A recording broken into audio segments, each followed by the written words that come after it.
जय श्री कृष्ण दोस्तों, मैं निकिता ब्लेसिंग्स टीम उड़ीसा से। हमने पितामह पत्री जी द्वारा लिखित श्री कृष्ण अमृतम श्रीमद् भगवद गीता के दूसरे अध्याय यानी सांख्य योग के बारे में लास्ट सुना था। तो चलिए आज से हम तीसरे अध्याय यानी कर्म योग को प्रारंभ करते हैं। इस अध्याय के शुरुआत में ही अर्जुन ने श्री कृष्ण भगवान से प्रश्न किया कि यदि आप बुद्धि को परमात्मा में ही लगाने का श्रेष्ठ मानते हैं तो फिर आप मुझे युद्ध जैसे घोर कर्म में क्यों लगा रहे हैं। इसका उत्तर देते हुए भगवान श्री कृष्ण ने कहा कि बुद्धि को परमात्मा में लगाने का अर्थ यह नहीं है कि हम कर्मों को त्याग दें, क्योंकि कर्मों का त्याग एक पल के लिए भी मुमकिन नहीं है।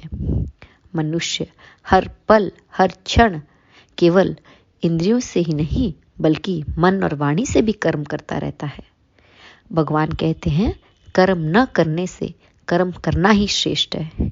इसी संदर्भ में श्री कृष्ण और अर्जुन के वार्तालाप को हम आगे बढ़ाते हैं। श्री कृष्ण अर्जुन से कहते हैं, निस्संदेह रूप से कोई भी मानव किसी भी समय क्षण मात्र भी बिना कर्म किए रह ही नहीं सकता, क्योंकि सारा मनुष्य समुदाय प्रकृतिजन्य गुणों द्वारा विवश होकर सभी मानव समुदाय के कर्माचरण के लिए उपक्रम करता रहता है। तो लेखक पत्री जी हमको इसका अर्थ ऐसा समझाते हैं कि सत्व रज तमो ये त्रिगुण यानी 3 गुण हैं जो मनुष्य के नेचुरल यानी प्राकृतिक होते हैं। इन गुणों के मुताबिक ही मनुष्य कई प्रकार के कामों को करता ही रहता है। इन गुणों का मेल ही प्रकृति है। इस गुण व्यवस्था को ही प्रकृति कहते हैं। जीवात्मा के अनेक प्रकार के कर्म ही प्रकृति है। प्रकृति जो है एक कर्म फल सागर है। वह सदा बहती बदलती ही रहती है। इस प्रकृति में उस महान कर्म फल समुद्र में प्रत्येक व्यक्ति सिर्फ एक लहर मात्र ही होता है, केवल एक हलचल मात्र ही है। अहंकार से प्रेरित कामनाओं से अपने किए हुए अनेक नए नए कर्मों द्वारा मनुष्य जब तब बारंबार नए नए कामनाओं से संबंध रखने लगता है तो उन्हें नए संस्कार प्राप्त करने लग जाता है। कुवासनाओं यानी बुरे इच्छाओं यानी बुरे कर्म छोड़ने के कारण और यानी सुकर्मों अच्छे कर्मों को करने के लिए बार बार जन्म जन्म लेता ही रहता है।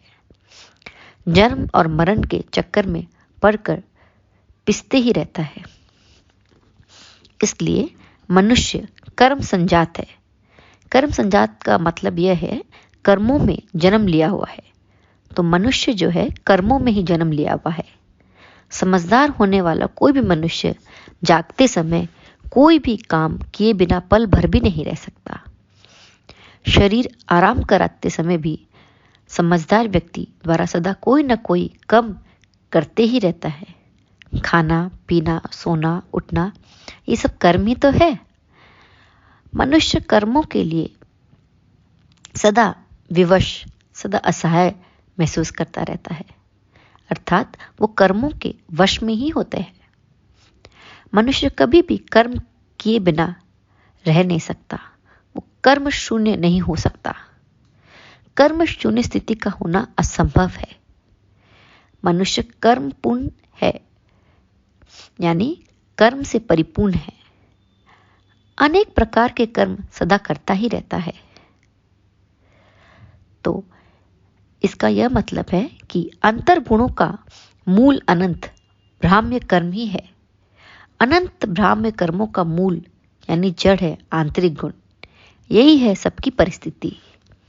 तो श्री कृष्ण कर्म योग का इंपॉर्टेंस यहाँ हमें समझा रहे हैं कि हमें एक ऐसे कर्म करना चाहिए जहाँ कर्म बंधन हो ही ना। उसे ही कहते हैं कर्म योग।